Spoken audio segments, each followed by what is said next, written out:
A gente consegue entrar em alguns assuntos porque o terreno é mais fértil, é mais aceitável você ouvir sem você ter uma reação, porque você tem um pensamento no próximo.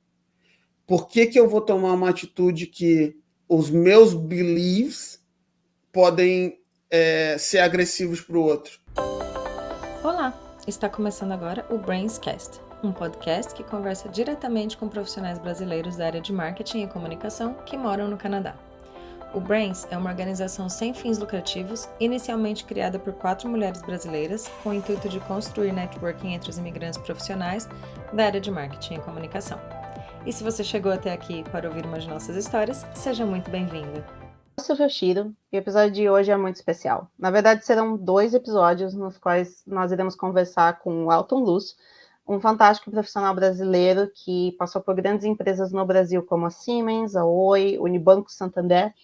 E aqui no Canadá, ele teve passagens pelo TD Bank, pelo Scotiabank, pela Apple e agora, mais recentemente, ele está na Manulife. Além do fato de que o Elton também tem a sua própria produtora de vídeos, a Tropical Zero. Obrigada por estarem aqui conosco hoje. Obrigada, Elton. E eu queria começar perguntando sobre a sua história. Queria que você falasse um pouquinho de você para a gente. Maravilha. Muito obrigado. Está sendo um prazer estar podendo compartilhar um pouquinho da minha história aqui. Eu cheguei no Canadá em 2015, ou seja, 8 anos atrás, e eu vim no programa de imigração federal. No Brasil eu já tinha uma experiência na parte bancária, né, a parte de tecnologia. Eu vim aqui com o programa de imigração federal para trabalhar como especialista financeiro. E nessa loucura eu não consegui trabalhar como especialista financeiro e eu fui trabalhar com outras coisas completamente diferentes. Chegando aqui no Canadá, eu pensei que ia, né, nadar em mar azul, trabalhar na área financeira, Toronto. Nunca tinha vindo para Toronto antes. E aí, quando eu chego aqui em Toronto, assim, nos primeiro mês eu fiz uma entrevista para o IC Banking, que é um banco muito pequenininho aqui, um banco de fomento, se eu posso dizer, né, como se fosse na linguagem do Brasil. E eles falaram, nossa, seu currículo é fantástico, muito bom, sua educação é sensacional, mas aí você precisa melhorar seu inglês. Foi muito... Eles falaram isso. E muita gente não fala, né? Eles, na verdade, ao contrário, você está indo super mal e eles estão ali, nossa, você fala muito bem. Pois é, eu achei, assim, foi um balde de água fria, né, porque eu fui com a entrevista com o dono do banco, né, na época, e ali foi o que eu chamo de aparar as arestas, né, eu tive que arranjar alguma coisa para eu poder priorizar meu mental health, e aí eu comecei a trabalhar carregando lixo na Hudson Bay, que é uma grande loja aqui, com vários amigos meus, que foi fantástico, foi muito incrível, foi muito bom.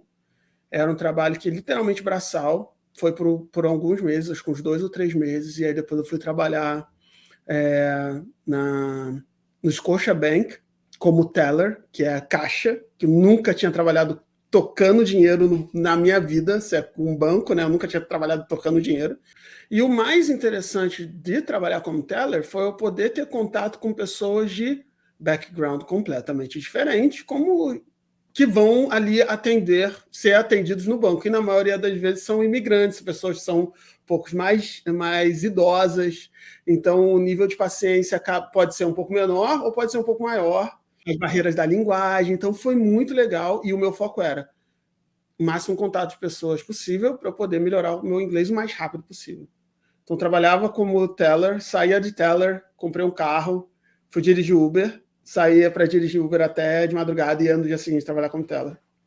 Anteriormente, na sua vida profissional, você tinha trabalhado nessas funções mais manuais, que você falou, carregar lixo, etc., porque eu vejo que muito brasileiro passa por isso. Eu sou uma delas. Eu sempre tive trabalhos ou administrativos ou focados na área, e quando eu vim para cá, fui trabalhar num restaurante, numa loja, foi uma experiência nova para mim, porque eu nunca tinha passado por isso. Sim, eu passei por isso, mas quando eu era muito jovem, né? Que eu trabalhei no call center, assim, né, antes de entrar na vida corporativa, que eu fui trabalhar na Oi, e aí foi adiante. Então eu tinha uns 19 anos quando eu fui trabalhar com isso. O que faz um tempo. Lógico, outra realidade de vida. Eu costumo fazer uma analogia que é você jogar um jogo que você já virou. Você já completou. Então, assim, você sabe quais são os pontos de dificuldade, você sabe onde são os seus pontos de apoio, os seus pontos fracos, os seus pontos fortes. Então, você sabe qual é o seu nível de tolerância e é um momento para você revisitar esse nível de tolerância. E isso é o que eles chamam aqui de Canadian Experience, o que é muito importante. E quando você chega no Canadá, você fala, pô, tenho baita experiência no Brasil, fazer Canadian Experience, faz sentido? Faz sentido. Faz muito sentido. Porque existem muitas coisas da cultura canadense que são entre linhas.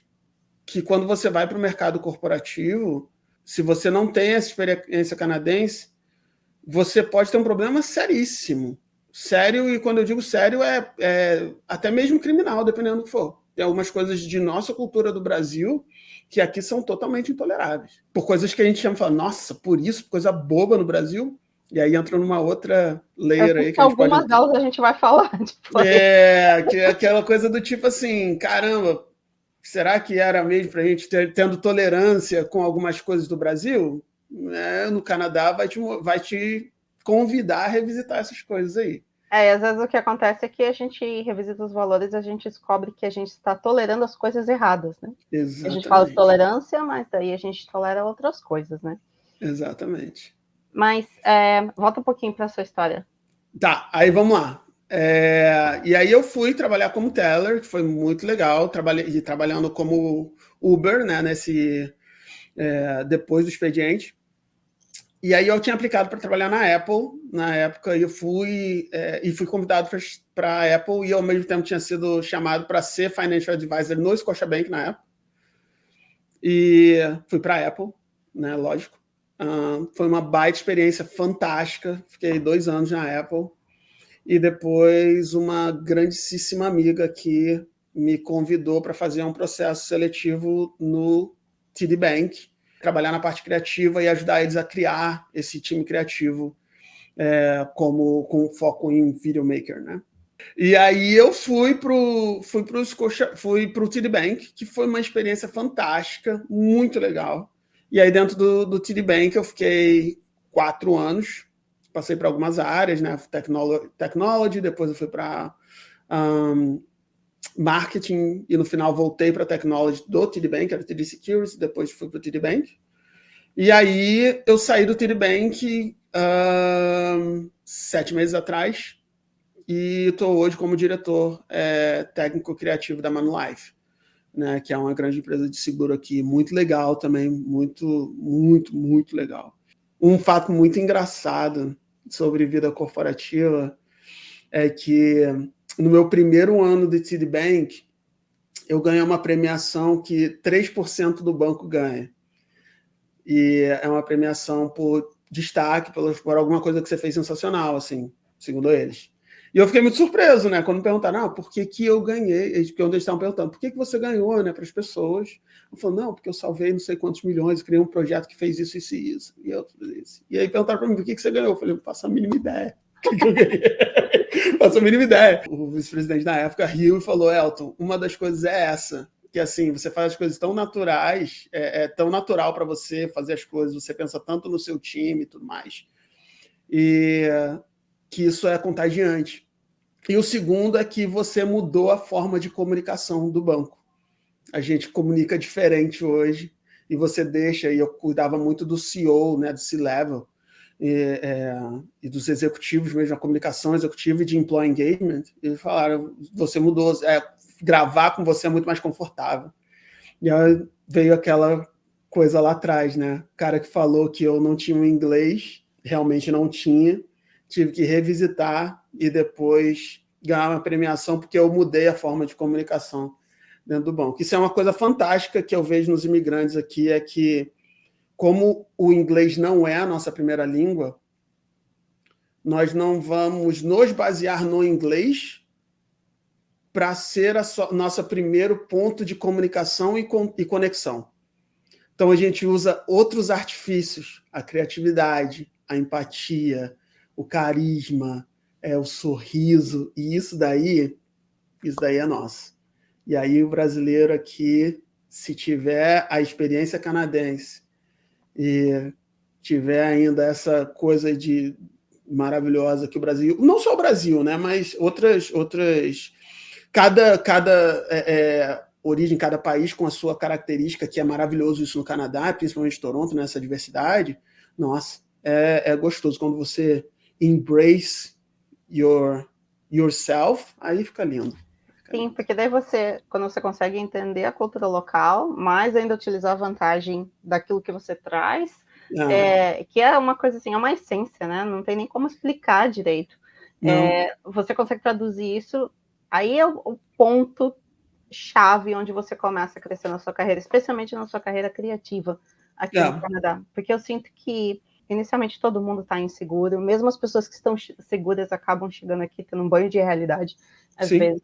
E no final das contas, tem também aquela coisa do profissional de marketing, ou uma coisa um pouco mais analítica, mas os poucos loucos que nem você, eu, e mais alguns dos grupos que resolvem seguir na área criativa, são aqueles assim que acabam tendo que ter uma imersão muito maior, um nível de exigência e cobrança muito maior, nem que seja a nossa própria.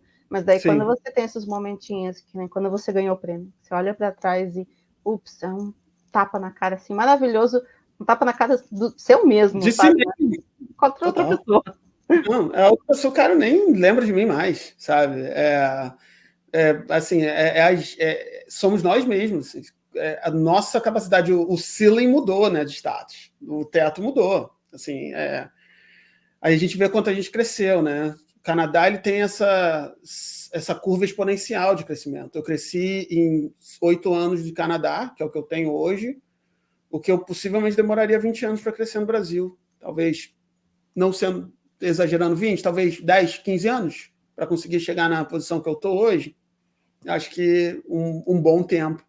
Então, o Canadá ele impulsiona muito. É um preço que você paga alto no início, mas o retorno vale a pena. Assim, se você for resiliente, aceitar, compreender e estar disponível a mudar. Isso é uma coisa muito interessante do Canadá. Você tem que estar disponível a mudar. Você tem que entender onde você está. Você tem que entender que não é que é o que a gente fala no Brasil de uma andorinha não faz verão, que não pode tentar querer mudar o mundo. A gente tem os nossos valores, mas a gente também não está aqui para mudar a sociedade. Não é isso. É como é que eu vou adicionar valor na sociedade que já existe. Exatamente. E vem toda aquela polêmica que a gente sempre fala, né? A sociedade está mudando a publicidade, ou a publicidade está mudando a sociedade. Eu acho que, na verdade, é um pouco de cada. É um que vai correndo atrás do outro.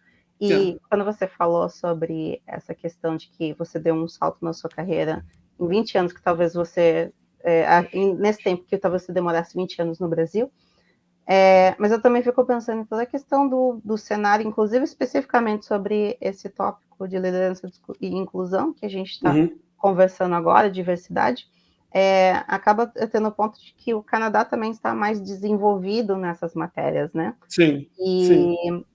Você comentou comigo que você fez, na época, o único curso superior focado em liderança e inclusão que existia na época. O que você aprendeu com esse curso? Como é que foi? É uma certificação, né, de inclusão e diversidade aqui no Canadá. Eu acredito que ainda é o único lugar que tem esse curso completo, assim, do jeito que é a Centennial College aqui. Antes de eu falar o que eu aprendi, acho que tem uma motivação, porque independente, acho que quando você entra numa sala, você tem que saber mais ou menos o que você quer pegar ali. Ninguém vai abrir a geladeira, a não ser que seja para pensar, ninguém vai abrir a geladeira sem saber o que quer pegar, sabe? Você tem que saber ninguém vai abrir a geladeira para pegar o controle remoto. Exatamente, você tem que saber o que você vai querer, porque você está entrando, abrindo aquela porta ali. Então, eu abri essa porta da inclusão e diversidade para eu poder criar peças criativas, por mais que isso possa soar como pleonasmo vicioso, criação de peças criativas para atender de forma mais ampla e não machucar ninguém. Quando a gente pensa em criar algo que você não quer machucar, é muito maior do que você simplesmente querer atender todo mundo. E isso começou muito no TD Bank. Né? O TD Bank ele é um banco que ele se orgulha muito de ser a primeira empresa que patrocinou o Pride Parade, né? Que hoje é uma parada muito grande, mundial. Então é muito grande. O core do TD é muito pro Pride, assim. É muito grande pra gente. Pra gente, não tô mais lá, mas tenho muito orgulho de ter passado por lá. E ali eu vi assim, caramba, que legal. muito interessante, inclusão e diversidade. Eu ajudei a criar o ERG, que a gente chama, né, que é o Employee Resource Group. São grupos voltados para as minorias, né, voltados para a diversidade, dentro do banco, para como é que a gente poderia criar um ambiente confortável para todos eles e fazer o addressing the bias, né, tipo, identificar quais são os preconceitos existentes. E quando você vai revisitar isso, sendo uma pessoa negra, você abre uma caixa de Pandora que, vindo do Brasil, você já evitava abrir a qualquer momento. E aí você começa a revisitar algumas situações e você fala, cara, então essas paradas aqui que eu estava passando no Brasil o tempo todo era racismo. Ou isso aqui era isso, ou isso aqui é isso, então isso aqui era isso aqui era outras coisas. E aí eu me vi numa situação de como é que isso... Eu não posso lidar com o meu foco pessoal. Eu não posso lidar com o óculos que vai atender a mim. Eu não posso falar das minhas dores, até mesmo porque se eu estou falando das minhas dores, eu estou abrindo algumas feridas que já existiam, que foram curadas, porque consegui sobreviver e dar continuidade, mas a partir do momento que eu estou abrindo, porque isso aconteceu comigo dessa forma, não estou falando que não deve fazer, mas a gente tem que tomar muito cuidado também quando a gente abre as nossas feridas e apresentar as nossas feridas para alguém que não vai ajudar a gente a fechar essas feridas. E por que você fala isso? Você diz apresentar para alguém, você diz na empresa, ou para o cliente, ou para você mesmo? Acho que a partir do momento que você está num grupo de inclusão e diversidade, no geral, você vai estar tratando ou como você aliado, ou você se sente representado por aquele grupo. Né? Seja First Nation, Canadá, né? Seja de mulheres também, que existe aqui, o ERG para mulheres, Women Technology, por exemplo, LGBTQ2+, você tem negros, você tem pessoas com habilidades especiais, né? Tipo, você tem diversos tipos de latinos, existe grupo de latinos dentro, então são pessoas que têm algum tipo, que é visto com alguma questão que em algum momento não vai ser... se identifica diferente. E não tem nenhum problema de você se identificar diferente. Existe um orgulho de você se identificar diferente. E aí volta de novo para o lance do Pride Parade, né? Tipo, você se sentir orgulhoso da sua origem. Mas eu falo isso porque a partir do momento que você começa a abrir não somente para dentro daquele grupo, que você vai participar de rodas de discussão, de conversação, e nem sempre você vai ter um acompanhamento psicológico, por exemplo. E a gente está falando de questões que são internalizadas suas, né? São questões muito pessoais. Então, eu precisei dar um passo para trás para muito acompanhamento de terapia também, tá? Não deixe de fazer acompanhamento de terapia, muito interessante. Dar um passo para trás para eu poder ir para a escola, compreender como endereçar isso na visão de business. Então, como é que você vai criar um planejamento estratégico para você apresentar isso para o executivo de uma forma que ele compreenda o valor, o how, what, how you're going to implement, why you're going to implement, sabe? Por que eu vou mexer nesse vespeiro? Porque às vezes você está explicando para você mesmo e você tem que entender como explicar isso para outra pessoa. Então, assim, eu precisava compreender como é que seria essa estrutura dentro para eu poder apresentar de forma melhor. Então, foi muito interessante. Recomendo a todos, quem puder fazer, faça. Vale muito a pena, porque vários cases muito interessantes que a gente trabalhou lá e me ajuda muito para poder criar peças mais inclusivas, assim, peças que fazem mais sentido, ações que fazem mais sentido, seja onde for. Né? E até mesmo compreender a sociedade que a gente vive, né? A sociedade canadense, e me compreender também onde eu estou nessa sociedade. Né? E onde está o meu próximo nessa sociedade. Isso é uma outra característica do Canadá também. Não tem muito pensamento individual, pensamento em si. O outro está confortável com a atitude que eu vou tomar? Se não está, não tome. Isso é um pensamento muito canadense, muito interessante. Né? E eu acho muito legal, muito bonito isso. E eu acho que a gente, como um todo, aos poucos, quando a gente chega de uma cultura latina e a gente vem aqui para o Canadá, eu pelo menos senti bastante essa diferença, porque no Brasil a gente é muito coletivo no sentido de família, das pessoas próximas, Sim. mas a gente se esquece do próximo quando você está falando no trato social, até porque a Sim. população é muito grande. Então, é Sim. basicamente aquela coisa de nós temos muitas pessoas ao nosso redor que a gente se importa, mas a gente não necessariamente está vendo quem não é conhecido, quem não está naquele círculo. E aqui, às Sim. vezes, eu sinto que é um pouco o contrário, e até eu já dei uma pesquisada sobre o assunto, às vezes vem de cultura, justamente culturas nórdicas ou britânicas, elas são muito mais individualistas do que necessariamente a família, só que ao mesmo tempo Uhum. elas estão mais preocupadas com o coletivo.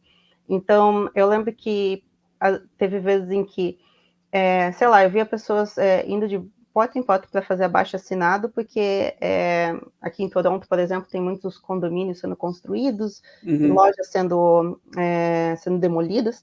Então, você vê que a comunidade, às vezes, estava fazendo abaixo-assinado porque eles queriam impedir a construção daquela obra, daquele condomínio. Mas você vê que um dos motivos era porque as pessoas aqui vão perder os empregos delas. Ao mesmo tempo que você, às vezes, vê aquela coisa de as pessoas são muito individualistas, elas não são assim super assim, entre aspas, refém da família, do ambiente social, Sim. como as culturas latinas são. Então, daí você vê essa diferença na tratativa da sociedade versus o outro, né? E acho que É. nesse sentido, quando você está falando de outras minorias e diversidade, você não está pensando só no seu, porque o seu é a sua família, a sua experiência Sim. individual, é o Sim. seu ciclo social. E daí no Canadá você vê essa coisa do estou pensando nas outras pessoas que eu não tenho contato, estou pensando nas pessoas ao meu redor, na comunidade. Eu acho isso bastante diferente, até meio É. chocante quando a gente vem de uma cultura como a brasileira, por exemplo. Total. Total. E tem um efeito borboleta disso, que é quando você pensa no outro, o outro está pensando em você. Você está Exatamente. tendo uma visão, o outro está tendo uma visão do que você precisa, sem mesmo você saber o que você precisa, sabe? É muito, muito interessante isso. Quais que são as diferenças entre a tratativa de diversidade e inclusão entre o Canadá e o Brasil? O que você sentiu, o que você vivenciou? Especialmente, como que isso impacta a publicidade e comunicação corporativa? Isso é difícil. Eu não posso falar muito do Brasil em si, porque eu nunca trabalhei diretamente com o Brasil. Mas eu posso falar como brasileiro que trabalhou um pouco na parte criativa no Brasil. Não diretamente no corporativo, mas trabalhei, né? Trabalhei em algumas coisas no Brasil da parte criativa. O que eu posso dizer é, existe uma coisa que é muito legal no Brasil e que é muito ruim no Brasil, que é a gente leva tudo na brincadeira. É tudo muito de boa. É tudo muito tranquilo. Pô, mas eu tava só brincando. Tô, mas eu tava muito de boa. Principalmente Rio de Janeiro. Amo meu Rio, tá? Só eu posso falar mal do Rio de Janeiro porque eu sou do Rio. Rio de Janeiro é maravilhoso, incrível, mas a gente leva as coisas muito na brincadeira. Né? O brasileiro ele leva muitas coisas na brincadeira. Então, para você ter uma conversa profunda com algumas questões que são tabu, elas não vão ser recebidas com a seriedade que ela é recebida aqui no Canadá. Por exemplo, no Canadá você não consegue, uma criança ela não consegue se formar se ela não faz algumas horas de trabalho voluntário. E aí você forma um adulto diferente. A Uhum. conversa ela tem que ser no outro nível. A conversa no Canadá ela é com um outro nível de seriedade. A gente consegue entrar em alguns assuntos porque o terreno é mais fértil, é mais aceitável você ouvir sem você ter uma reação, porque você tem um pensamento no próximo. Por que eu vou tomar uma atitude que os meus beliefs podem ser agressivos para o outro? Se eu ser agressivo para o outro, mas é uma coisa que é minha, uma crença minha, ou é uma realidade minha, eu não preciso impor ela para ninguém. Ela é minha e ela é uma individualidade minha e tá ok. Se ela não agride o outro, isso não é um problema. Eu acho que isso daí é a base para você ter uma conversa sobre inclusão e diversidade.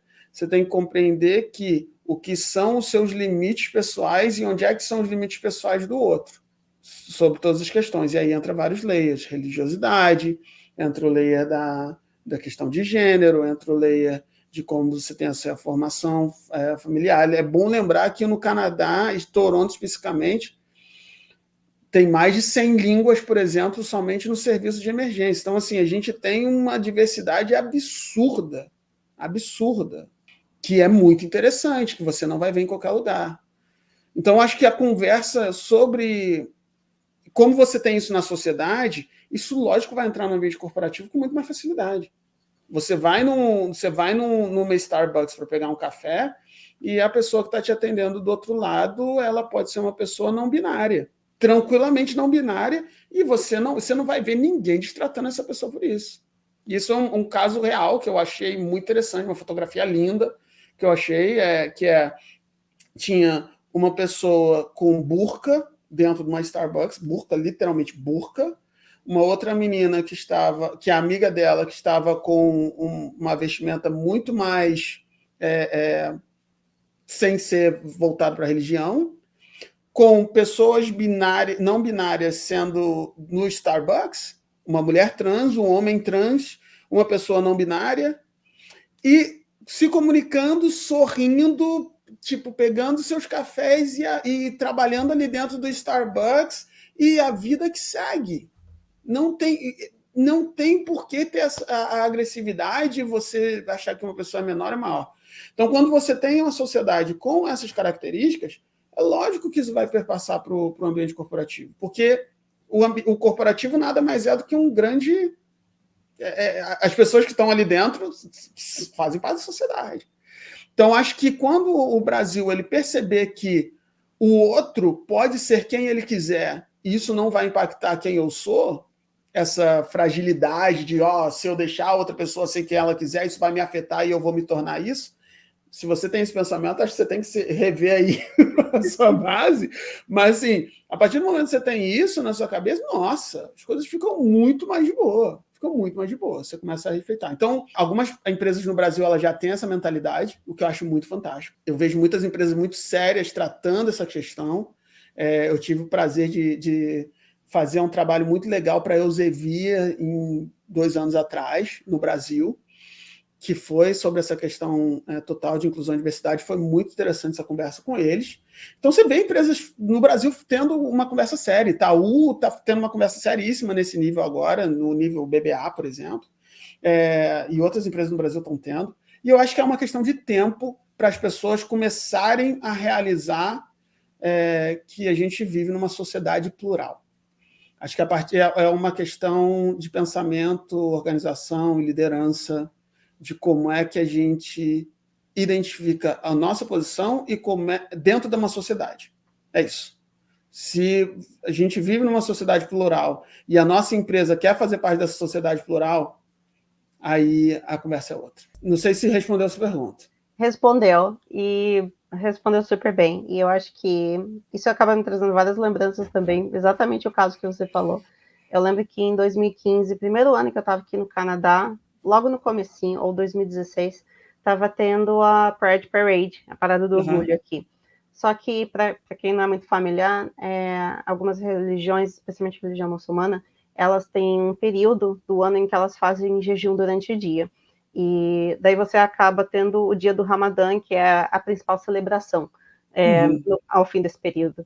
E eu lembro que aquele ano, exatamente, a Pride caiu exatamente no dia do Ramadã, e eu estava no metrô, indo para o trabalho, e eu vi o metrô lotado de pessoas com as vestes típicas da religião, e várias pessoas vestindo arco-íris, elas estavam literalmente sentadas lado a lado no metrô. Estava todo mundo meio que vestido para festa. A maior preocupação delas na hora de sentar é tipo, desculpa, não quero prejudicar a sua roupa, não quero danificar a sua fantasia. Todo mundo sentado lado ao lado, e aquele dia eu fiquei, meu Deus, que país maravilhoso. É muito fantástico. Isso é uma coisa muito legal. E você falou do Ramadã, é muito interessante isso também dentro do ambiente corporativo, né? Porque quando você tem o Ramadã, a gente celebra o Ramadã dentro da empresa. A gente manda, por exemplo, assim como tem o Feliz Natal, que a gente evita mandar porque não é tão inclusivo, a gente pode mandar um Happy Ramadan, a gente pode, tipo, celebre o Ramadã, tipo, né, a gente tem as celebrações. Outra coisa também, não se fala de religião dentro do ambiente corporativo. Por mais que a gente falar de Ramadã, a gente falar de algumas coisas do calendário judeu que também existem dentro a gente celebra dentro do ambiente corporativo, a gente manda mensagem, né, tipo, ou coloca dentro da intranet, alguma coisa, né, de lembrança disso. A gente não conversa sobre religião dentro dos ambientes corporativos. É não diferente, existe né? Porque você celebra, você se lembra, mas você não discute, você não bate boca. Porque você fala lá um Happy Holiday, você fala um Happy Hanukkah, mas você não tá ali, tipo, ai, é isso. Entende? Nascimento de Jesus. Nada no nascimento de Jesus, sabe? Que se você tem a sua fé, que é o nascimento de Jesus, o outro pode celebrar lá, o outro pode celebrar o que for, Buda, o que for, mas ali não é um lugar de pregação, de você falar sobre da religiosidade por uma questão de respeito. Nada impede você conversar isso fora do ambiente corporativo, mas você não pode criar um ambiente que seja desconfortável. Mesma coisa de política. Não se fala de política em ambiente de trabalho. Independente de onde você vai sentar, onde você vai estar, não se fala de política dentro do ambiente de trabalho. E basicamente o conceito é: não vou forçar a minha opinião sobre a outra pessoa, não importa sobre o que seja a sua opinião. Exato. E não me impede. Eu não faço a mínima ideia de quais são as linhas políticas, a religião dos meus colegas de trabalho. E não muda nada. A gente acaba tendo que levar em consideração, se a gente for desenhar políticas de RH ou então políticas de comunicação corporativa, e isso acaba impactando também muito a comunicação. Eu acho que a parte de religião aqui no Canadá já está bem explorada, né? Porque a gente tem muitas religiões, especialmente em grandes centros urbanos, como Toronto, etc. A gente tem muçulmanos, católicos ortodoxos, shintoístas, tem muitos ateus, tem pessoas sem religião, tem de tudo, né? No Brasil, acho que a gente tem uma variedade muito menor. Você fugiu da cidade de São Paulo, basicamente você não tem muito mais. Você tem os cristãos, que serão mais católicos evangélicos, você tem as linhas espíritas, e você não tem tanta essa variedade. Então, a gente, como brasileiro, profissional brasileiro, a gente chega aqui, a gente demora um tempo para conseguir absorver todas essas informações, todas essas diferenças que tem. E eu acho que um outro ponto que é muito ainda abstrato, muito novo na cabeça do brasileiro, que ainda está sendo trabalhado aqui na cabeça do canadense, quando a gente fala em comunicação e fala de diversidade, são as agendas indígenas dos povos nativo-americanos. Coisa que a gente não fala muito no Brasil. E no Canadá é algo muito importante. Para quem não sabe, aqui algumas empresas têm que fazer o reconhecimento das terras indígenas. Existe toda uma questão de respeito em relação à representação de imagens na tratativa, e existe toda uma questão, um cenário diferente na parte política, mas na parte econômica. Fala um pouquinho mais sobre essa parte da agenda na comunicação corporativa indígena e como que a gente aborda esses elementos. Acho que, falando mais um pouco dentro do ambiente corporativo novamente, sobre employee engagement, e a gente tem alguns pontos aqui que são bem focados para as questões de inclusão e diversidade. Uma delas é Black History Month, por exemplo. A gente tem Remembrance Day, o Orange Shirt Day, né, que acabou de passar agora, que é quando a gente se lembra do Residential School, que é um momento onde as empresas param e elas vão ter essas conversas sobre essas questões. Então, faz-se keynote, convida-se uma pessoa externa para falar. E falando exatamente sobre as questões de First Nation no Canadá, existe uma conversa hoje muito madura, muito interessante, e aí eu vou trazer de novo o TD Bank, que foi muito interessante para a gente fazer esse exercício lá no TBD algumas vezes, que é conversar mesmo como é que foi o Residential School, principalmente, né, que foi um processo de colonização, onde, uma long story short, onde pegou-se os filhos dessas pessoas que tinham originárias, né, do Canadá, e forçou elas dentro de escolas católicas, e elas não poderiam mais falar sua língua nativa, elas tiveram seus cabelos cortados, que tem toda uma representatividade do cabelo, né? Assim como algumas outras nações e religiões, ela tem toda uma representatividade do cabelo, e roupas ocidentais, então ela não podia mais expressar as suas questões originais, e ela ficava no internato, não podia voltar mais para suas residências. E muitas dessas crianças morreram, nunca mais voltaram, e desapareceram em covas, e até hoje acha-se covas com crianças que estavam desaparecidas. E pelo que eu estava lendo na história do Canadá, algumas das últimas dessas escolas residenciais fecharam na década de 70. Então, assim, a gente... Não foi nem 70, Silvia. Começou em 1800, foi 1996. Meu Deus! Ok. The Last Residential School foi em 1996.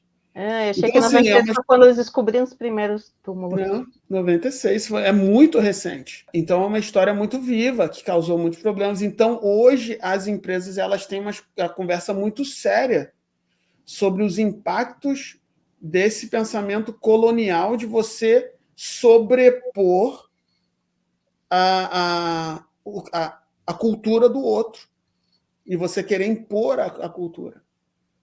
Então é um momento de muita reflexão, sim, e aí se veste, né, a Orange Shirt Day como lembrança dessas crianças, desse residential school, para falar assim, tipo, a gente tem que entender o que aconteceu, reconhecer o que aconteceu. E uma das coisas que eu acho muito interessante, eu acho muito bonito, que é o Land Acknowledgement, eu não sei se você já ouviu falar, Land Acknowledgement. Sim. Quando você abre um evento oficial no qual você tem que reconhecer que nós estamos em terra originalmente nativo-americanas, e daí existe toda a questão do pacto e... Então existe uma leitura mesmo, né? Algumas empresas fazem vídeo. Vou usar nós na ManLive nós temos um vídeo de Land Acknowledgement por região, que na verdade esse projeto foi um projeto que eu fiz lá. A gente tem um vídeo de Land Acknowledgement por área. Então, assim, a gente tem um vídeo de Land Acknowledgement de Toronto, a gente tem um vídeo de Land Acknowledgement de Waterloo, a gente tem um vídeo de Land Acknowledgement de Boston, a gente tem um vídeo de Land Acknowledgement de Montreal. E esse Land Acknowledgement ele tem que ser lido pela pessoa mais senior da sala. Então, assim, tem que ser um reconhecimento ou pelo CEO da empresa. Tem que ser a pessoa mais senior tem que compreender o que está sendo falado. E é um momento de muito respeito. Todo mundo fica quieto, calado. E a gente tem os Scotiabank, por esse Scotiabank Arena, antes de um grande jogo de hóquei. Cara, você tem um Land Acknowledgement. E até mesmo as empresas de construção, quando elas vão fazer uma nova construção, dependendo da região, você precisa ter liberação de uma pessoa representante daquele povo, você precisa ter o reconhecimento das terras, então existia uma cerimônia justamente para que não seja esquecido, né? Se a gente vai abrir um set de gravação, a gente faz o Land Acknowledgement. Se a gente vai abrir um set de gravação de um filme no Canadá, você lê um Land Acknowledgement, o produtor vai ler um Land Acknowledgement. Geralmente, os caras têm tão isso dentro do coração deles que eles falam Land Acknowledgement sem ler. Eles sabem o Land Acknowledgement de reconhecer quais são as terras que eles estão. E é muito bonito isso, sabe? É como a gente, no Brasil, você ter num evento, falar no Rio de Janeiro, nós estamos numa terra, acredito, Tupi-Guarani, aqui, que esses índios aqui que vieram estão em reconhecimento dessas terras, que são terras originárias. Isso você começa a perceber que é uma coisa muito mais profunda.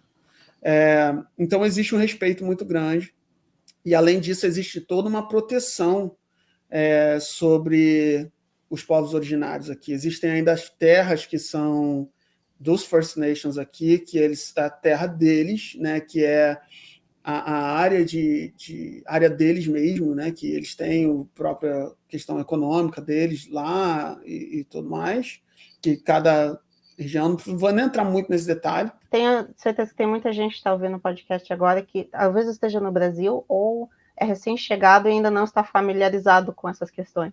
Porque é muito sensível, é muito bonito e é muito interessante a gente revisitar. E faz com que nós pensemos diferente sobre os índios no Brasil. Faz com que a gente pense bem diferente. Exatamente. Até que aqui no Brasil a gente pode falar em português índio, né? Aqui você não fala Indian, porque para quem não está familiar com o tema, a palavra Indian pode ser utilizada para falar de um indiano, ou era pejorativamente utilizada no passado para se referir ao povo indígena, aos que chamam aqui de os povos originais, First Nations. E com o tempo isso mudou, mas tanto que existia muito aquela narrativa dos cowboys contra os índios, cowboys versus Indians. Então, todas essas questões têm sido revisitadas, porque como as populações foram afetadas até recentemente, e mais especificamente, ainda existe uma população mais recente. Eu acho que no Brasil, como tudo isso aconteceu há muito tempo atrás, e as populações ainda indígenas estão um pouco mais isoladas, ou elas foram totalmente integradas à cultura, ou elas foram massacradas. Então, a gente acaba não tendo essa educação. Por exemplo, no Canadá, se você começa a estudar sobre isso, um pouquinho que seja, você já ouve falar que tem os First Nations, daí você tem os Inuits, você tem vários povos diferentes, você tem os povos mesclados, você tem um pouco de tudo. No Brasil, a gente ouve falar Tupi-Guarani só. A gente não tem essa distinção, a gente não tem muito disso na escola, ou a gente não fala muito disso. Porque é muito distante pra gente, né? Dia do Índio é uma coisa na escola que você vê as crianças fazendo, colocando o cocar, faz o trabalhinho e that's it. Acho que é bonito, é interessante, poderia ser feito, mas não fala o que realmente aconteceu, o porquê que aconteceu. Eu acho que isso precisa ser colocado, sim, sabe? Por que a gente fala abertamente do Holocausto que aconteceu e a gente não fala do genocídio dos índios, assim? O que aconteceu também. Lógico, não querendo diminuir dor de ninguém, por favor. Muito pelo contrário. Todas as dores, elas são dores e elas devem ser endereçadas como dores. Não existem dores maiores ou menores. E todas elas devem vir à discussão para que a gente possa curar, sarar e evoluir. Exato. Ainda mais quando a gente fala de dores que foram grandes o suficiente que chegaram a matar essas pessoas. Matou. A dor foi tão grande que matou. Então, eu acho que é necessário, sim, essa conversa sobre questões que são tabus na sociedade, que foram erros sociais bizarros, coloniais, né, que aconteceram. E a questão do First Nations que aconteceu aqui no Canadá foi uma questão muito séria e que é muito recente, né? Lembrando que o Canadá é um país que acabou de comemorar, há não muito tempo atrás, 150 anos. É muito novo. Você estava falando do tabu. Aí a gente está falando do nome índio, das palavrinhas tabu. Aí queria comentar. A gente sabe que tem algumas palavras que sempre são tabus, que são mais ofensivas ou que são mais derrogatórias em certas linguagens. E como a gente tem essa questão da linguagem, a gente chega aqui totalmente sem noção de nada. Vou dar o meu exemplo. Eu sou mestiça, metade japonesa, metade europeia, digamos assim. E eu sempre usei para mim mesma, as pessoas sempre usaram a palavra oriental para se referir a mim. E eu, normal, né? Porque não existe a conotação ofensiva no Brasil sobre isso. Daí a gente chega aqui e eu descubro que falar oriental foi no passado um termo derrogatório. Então hoje a gente não fala oriental para distinguir uma pessoa asiática. A gente fala asiático, porque a gente não sabe se é japonês, se é chinês, eu que nem no Brasil. Como basicamente só existia japonês ou chinês, me chamavam de japonesa ou de chinesa. E às vezes eu ficava chateada quando me chamavam de chinesa e vice-versa. Daí agora, quando eu chego aqui, todo mundo se refere à asiática. Então, tudo bem, tranquilo, sabe? Mas eu lembro que uma vez eu fui me referir a mim mesma como oriental, e eu estava falando alguma coisa sobre os meus olhos puxados, e eu fiz esse gesto, mas eu estava falando de mim mesmo. A pessoa que era um canadense, ele ficou assim, meu Deus, não, tem alguém vendo isso? Assim, fiquei preocupado que tinha alguém ao redor, porque eu ia ofender a pessoa. Daí eu tomei consciência que eu estava fazendo um gesto que eu estava referindo a mim mesma, eu me chamei de oriental, mas é que aqui existe essa coisa de, o oriental, ele foi uma palavra derrogatória, e às vezes também considerada aquela coisa exótica, etc., Sim. e aquela fetichização. Então, essa foi uma palavra. E daí agora, para fins educativos, vou falar algumas palavras que são ofensivas em inglês. Ok. Por exemplo, que eles chamam the N-word, que seria negro. A gente usa a palavra negro no Brasil como a palavra principal para descrever a raça. Tem muitas pessoas que preferem falar preto, tem pessoas que falam que não gostam de falar preto porque acham derrogatórios. Então, sempre tem essas questões de país para país. Ou então, por exemplo, a gente fala, aquele cara é retardado. Você fala isso de uma maneira geral, assim, tipo, aquele cara tá maluco. Mas a palavra retardado aqui, como retarded, é extremamente ofensiva, porque você está falando de uma deficiência mental. Então, tem essas palavrinhas. Fala para mim mais sobre elas, eu sei que já falei bastante. Conta mais. Você tem vários, assim. Só complementando, né? Geralmente se fala black community, ok? Quando se fala da comunidade negra, né? Tipo, muitas perguntam, cara, como é que eu me refiro? Tipo, se fala black community. Ou às vezes, quando você vai dar descrição de uma pessoa, na empresa mesmo, você trabalha no escritório, tem um monte de gente, você quer se referir a uma pessoa que você não sabe como descrever. Às vezes fica aquela situação meio chata, né? Porque você não quer, por exemplo, falar, aquela mulher chinesa.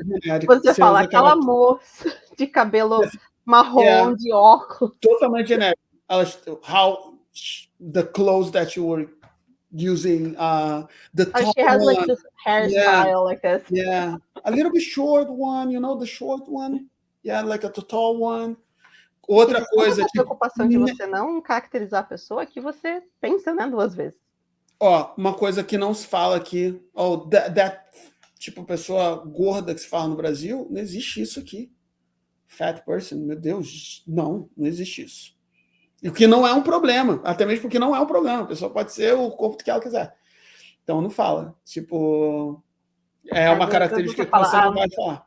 That person, a little bit bigger, a little bit larger, like a large lady. Larger, tipo, mas é uma coisa que, assim, evita, porque pode ser ofensivo, né? Até na hora de dar um elogio para a pessoa, né? Você não elogia necessariamente, tipo, você é bonita, ou você é feia, ou você é aquilo, ou você não elogia uma coisa que a pessoa não tem controle. Normalmente, quando alguém quer te dar um elogio, a pessoa fala sobre o estilo do seu cabelo, se ela percebe que você fez de propósito, ou as roupas que você está usando. Nossa, entrou numa agora muito boa. Tipo assim, não fale. Márcio, a pessoa cortou o cabelo, tá bonita. Oh my God, you cut your hair, it looks so beautiful today. Don't do that. Não faça isso, jovem. Não faça isso. Tipo, you look cool. You cut your hair, it looks so awesome. Really great. Tá tão legal. Pô, ficou legal. Gostei do cabelo. Outra coisa também. I prefer your hair like that. Who are you? Tipo, quem é você para falar, eu prefiro... Nossa, seu cabelo tá... Poxa, você cortou o cabelo, mas estava tão melhor antes. Nossa, você alisou o cabelo, mas estava tão bonito o seu cabelo. Não. E às vezes você só fala o seu sentimento de gostar, você não vai falar o negativo. Então, I loved your clothes. I loved your shirt. Você não vai falar, nossa, você emagreceu, você engordou, você ficou feia, você ficou esquisita. Você não fala isso. E, obviamente, você também não vai colocar isso na comunicação corporativa, no dia a dia do trabalho. Eu já cometi erros grotescos, inclusive um deles, coisa relacionada à diversidade e inclusão. Um erro que eu cometi uma vez, um cliente em um lugar que eu trabalhava, eles queriam colocar uma maneirada na quantidade de campanhas LGBTQ. E daí a pessoa de atendimento estava revoltada com essa situação, e daí ela estava falando alguma coisa, assim, tipo, xingando o cliente, digamos assim, entre a gente, né? Daí eu queria falar que, na verdade, os clientes eram grandes bigots. Bigots é tipo uma pessoa que tem preconceitos, etc. Ao invés disso, sabe o que eu falei? Que os clientes eram grandes faggots. Que é uma palavra muito pejorativa para você descrever um homossexual. Tipo, era exatamente o mesmo contexto, só que assim, deu blula na hora. Eu falei isso. Ainda bem. E é horrível depois quando a gente percebe, já era. Não, mas assim, ainda bem que só tava eu e a pessoa de atendimento, ela também não era nativa do Canadá, então na hora que eu falei isso, e assim, eu já percebi que tinha alguma coisa errada, só não consegui falar.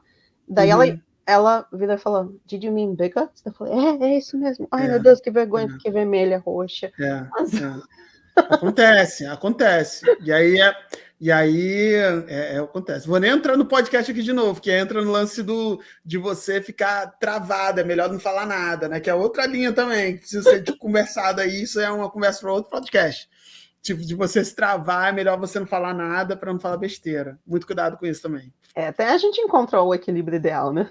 Uma outra coisa também que é muito interessante é a cultura do beijinho e do abraço, que não existe entre as canadenses. Não tem. Já tive vários casos aqui. Assim, não, aqui é no máximo apertar a mão, dependendo, tá? Porque existem algumas religiões que não apertam a mão mesmo, que é por questões religiosas, não se aperta a mão. Não se sinta ofendido se isso acontecer com você, já aconteceu comigo algumas vezes. Não se aperta a mão. Mas abraço somente se é uma pessoa realmente muito próxima, num ambiente muito casual. E às vezes você pergunta, né? Can I give you a hug? Yeah. Sabe, se você está no churrasco brasileiro, hiper de boa, todo mundo vai te abraçar, vai dar 2 beijinhos ou um beijo, dependendo da sua cidade de origem, mas no ambiente corporativo, beijo no rosto, raro. Uma coisa que aconteceu raro, que eu me surpreendi, depois de alguns anos de corporativo, semana passada, semana retrasada, eu tive que colocar o meu cachorro para dormir, então eu fiquei muito mal. 13 anos comigo, foi péssimo. E eu fiquei muito mal, meu time entendeu e tudo mais, foi bem pesado, está sendo muito pesado ainda. E eu não comentei com ninguém, assim, a não ser com a minha par, né, o diretor que sabia, mas quando eu estava um pouquinho mais de boa, outro diretor passou do lado e falou comigo, e como é que foi o Thanksgiving? Eu falei, foi legal, nunca coisa que eu coloquei meu cachorro para dormir, né, put my dog to sleep e tal. Aí o meu time olhou para mim e falou assim, e começou a vir um por um, assim, e me abraçar por trás, e tipo, eu falei, what's going on here? Se você quiser conversar, eu tô aqui, tipo, e dar um abraço. Mas isso tem os seus momentos e é raro. Então, muito cuidado com esse lance do abraço. Fazer piadinha com o outro, seja de qualquer coisa, não se faz. E foi o que você estava falando no começo sobre questões legais que podem dar problema. Não faz. Piadinha de gênero, tipo, umas coisas que por mais que fale na brincadeira de chamar a pessoa disso ou daquilo, não preciso nem dar nome, acho que todo mundo aqui já entendeu, não se faz de forma alguma, nem que seja uma pessoa muito próxima sua, não se faz. E é isso, sabe? Eu já vi casos de pessoas que infelizmente tiveram questões sérias dentro da empresa por algumas movimentações de mão, nem encostou na pessoa, sabe? De movimentar, eu vou fazer isso com você. Só de você fazer isso, esse movimento de você é harassment. Você pode ser demitido. E possivelmente você vai ser. Então, assim, é muito sério esse tipo de coisa no Canadá. Que é muito mais além do que dessas outras coisas do que você fala. São coisas gestuais que são naturais da gente. Tipo, você chegar e aí você falou, pô, cara, você tá fazendo isso aí, você é maluco. Caralho, você falar com alguém mais alto, você se expressar demais, você falar alto, não se faz isso dentro de um ambiente corporativo de forma alguma. É bem... Você falar mais alto num tom dentro de uma empresa, de uma reunião, ainda mais você num cargo de liderança, isso é harassment. Isso como é que a gente chama isso no Brasil? Assédio moral. Só que o assédio moral aqui, que é o harassment, ele é um outro nível. É o mesmo nível quase de um assédio sexual. Então, tem que tomar muito cuidado com isso mesmo. Exatamente. É uma coisa que a gente está aprendendo. Não dei os exemplos de fala. Eu acho muito bom, porque isso quer dizer que eu não lembro de nenhum. que eu estou tirando nota 10. Mas, assim... Perfeito. Mas tem que tomar muito cuidado com isso, tem que tomar cuidado sério. Qual foi a sua experiência como uma minoria no Canadá, tanto do lado profissional como do lado pessoal, eu digo, a sua experiência enquanto pessoa, porque todos nós somos latinos, mas cada pessoa tem uma origem diferente, né? Eu imagino que isso, o fato de você ser uma minoria, de certa forma, favoreceu um pouco o seu trabalho, no sentido de que você tinha já uma compreensão um pouco diferente em primeira pessoa, mas você sentiu outros efeitos positivos ou negativos pelo fato de você ser uma minoria no Canadá? Sim e não. Eu costumo dizer que o Canadá me mostrou o que é o ser uma pessoa minority e reconhecer isso. Eu costumo brincar que meu nome é Elton, tenho 40 anos, sou negro há 5, sabe? Porque eu não compreendia a profundidade do que é você ser minority com todos os seus layers, da sua forma total, de como você é enxergado, como a sociedade te enxerga, e o porquê que tem alguns pontos que, para você, que você achava que é normal, não é.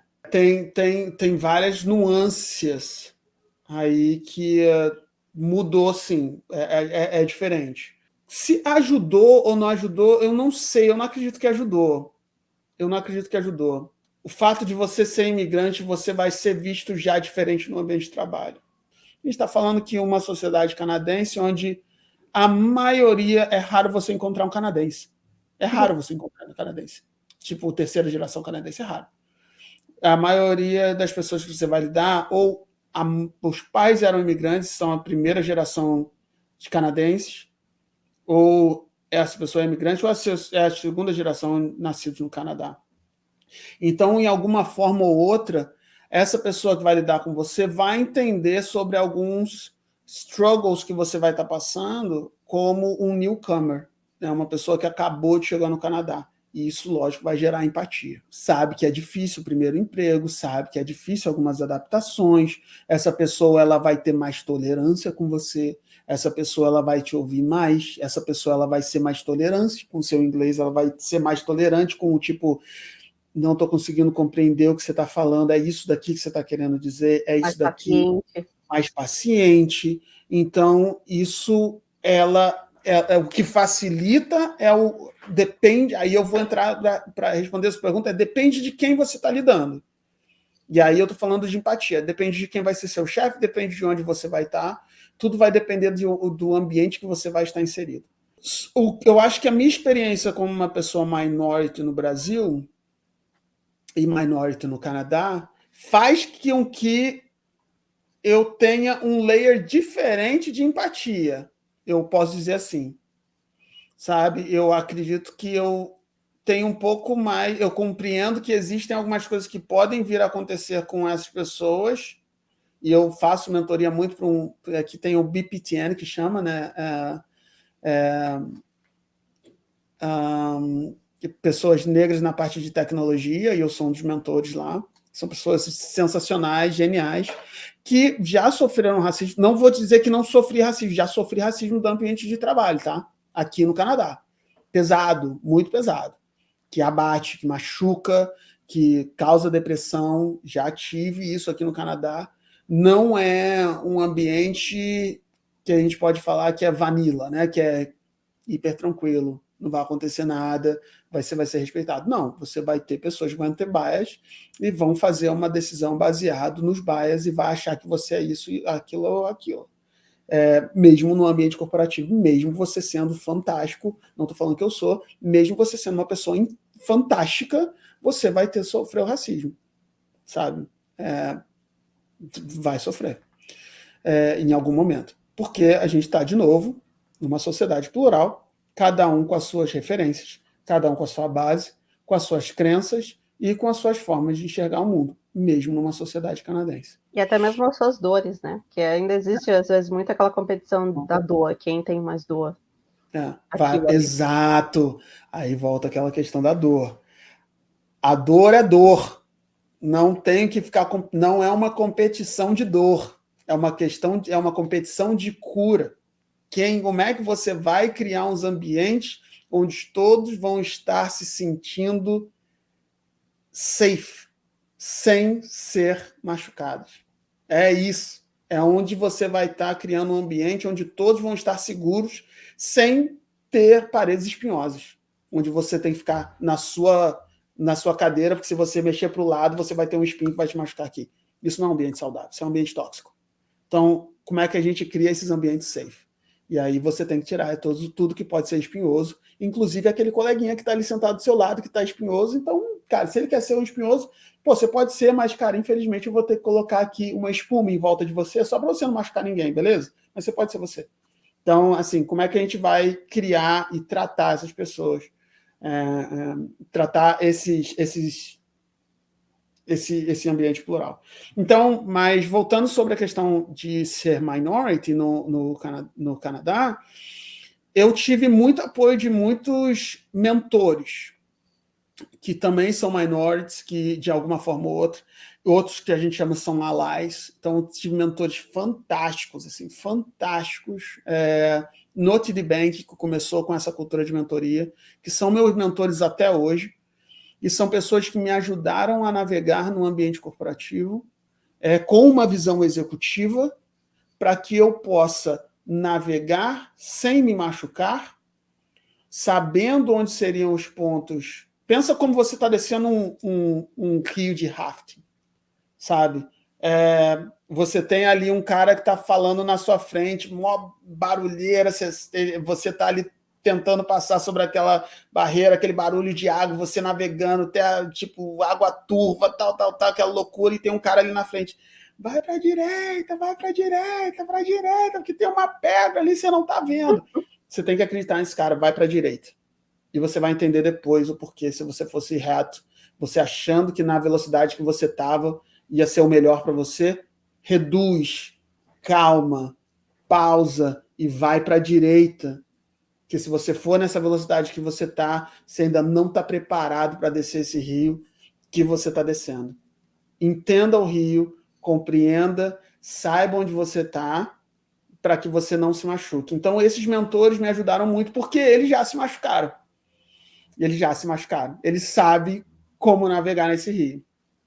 Então, acho muito bonito esse trabalho de mentoria que volta rio acima para ajudar aqueles que estão descendo rio abaixo. E hoje eu faço um pouco desse exercício de subir rio acima a pé para descer rio abaixo com esses caras aí que nessas canoas loucas da vida. Assim. E aí tem muito isso. Acho que é isso. Assim. Eu acho que é a grande questão de você ser minority, você também tomar cuidado para nem tudo é a questão da minority. Usando uma outra analogia já como criativo de cor. Nem tudo que é vermelho é do mesmo Pantone. Nem tudo que é azul é do mesmo Pantone. A gente tem que entender qual é o Pantone certo e colocar, dar um nome certo, entender certo o que é, porque senão a gente vai estar sendo bias também com os outros. A gente não pode julgar os bias dos outros sem antes analisar o porquê que nós estamos achando isso, quais são os nossos pontos de referência para achar que isso que está acontecendo comigo é por causa disso, disso e daquilo. Estou falando isso baseado no que realmente está acontecendo ou por uma experiência minha anterior? Eu estou descendo o mesmo rio? Ou é um rio totalmente diferente que parece que tem uma curva semelhante? A gente sempre sempre revisitar. Cada pessoa é uma pessoa. Viva cada momento uma vez. Entenda a fotografia do que é. Analise, respire e faça terapia. É isso. E é um trabalho que não acaba nunca mais, né? Porque você sempre tem que revisitar, porque a sociedade muda, as pessoas mudam, as agendas mudam, e cada vez mais a gente começa a se tornar consciente disso. Sensacional. Amei a dica da terapia. Vamos divulgar isso para todo mundo. Terapia é vida, ajuda pra caramba. Terapia é maravilhoso. Que legal, sensacional. Obrigada, Elton.